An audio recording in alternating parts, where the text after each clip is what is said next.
Hey guys, I wanted to give a quick overview on how to use a radio scanner to listen to railroad transmissions.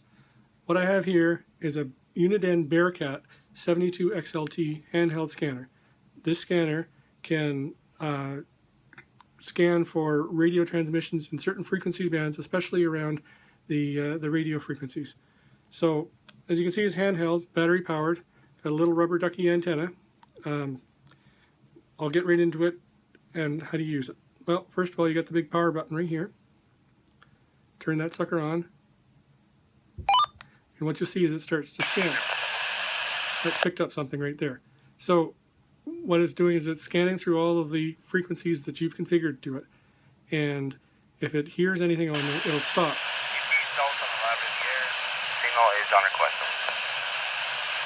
So for example, here you just heard the RTC giving permission for CP to go south in the Laredo subdivision. So pretty simple. You just turn it on and listen. There's a few things that go on. We'll go over the controls here. At the top, there's two controls that you have. One of them is the volume. I think you can figure out what that one does. And the other one's a squelch. This one here. I don't know if you can see the words there, but the squelch is very important. What you do with the squelch is, this is how you kind of tune the scanner to know when something is a valid transmission and when it's just noise. So if you turn the squelch all the way down, you're going to hear a lot of noise.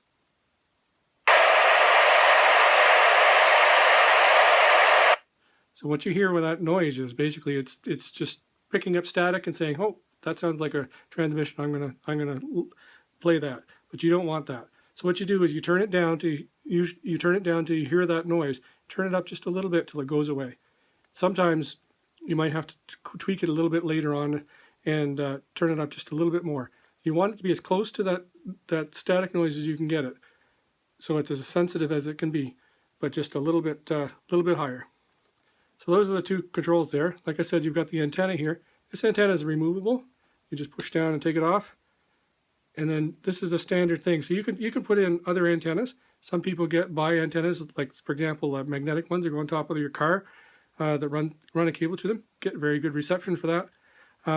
You can get antennas such as this. This is an antenna with the same connector, big wire, big long wire you can stretch up so you get better reception. So the antenna is generally removable.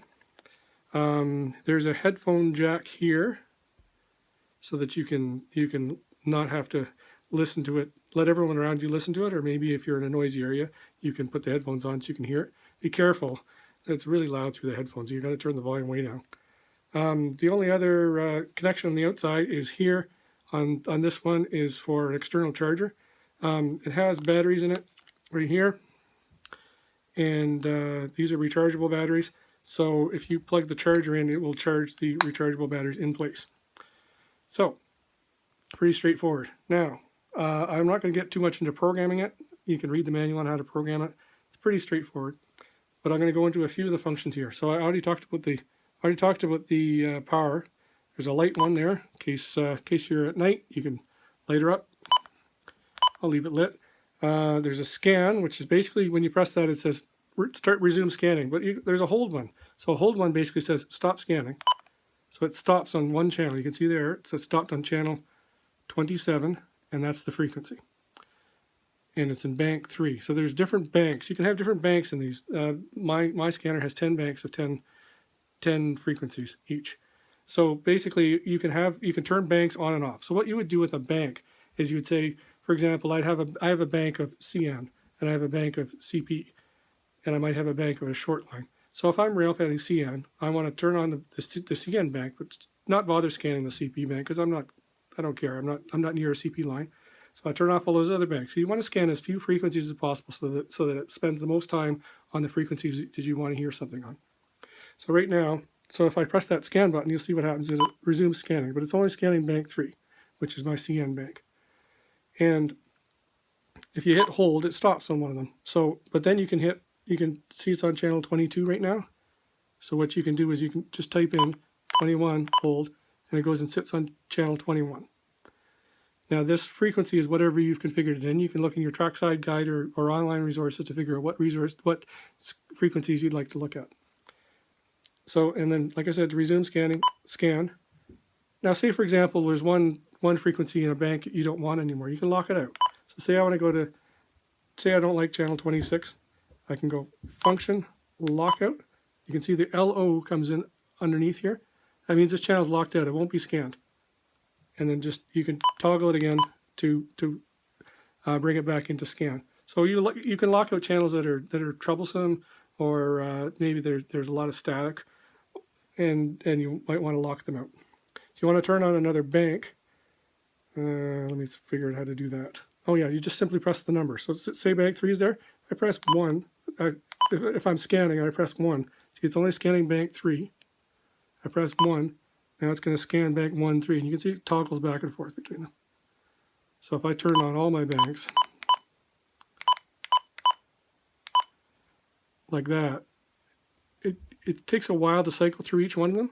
This is why you don't want all your banks on, because you're not going to spend much time on any one frequency, so you're going to miss a lot of stuff. So you want to turn off all your banks, except for the one or two that you care about. There, I turned them all back off. And that's basically all there is to it. Oh, there's a CN transmission. So that's basically it. Now this particular scanner you can't buy anymore. It's obsolete. But there's the Bearcat 75 XLT is pretty much the same kind of scanner as this. And it will it retails for a little over $100. The 125 AT is a little bit higher. And then you can get into the $400, $500, $600 trunk radio scanners. You don't need those for railways. Railways are the railways just use the radios around frequency 160 megahertz. So you don't need a trunk scanner for the railways. So that's it.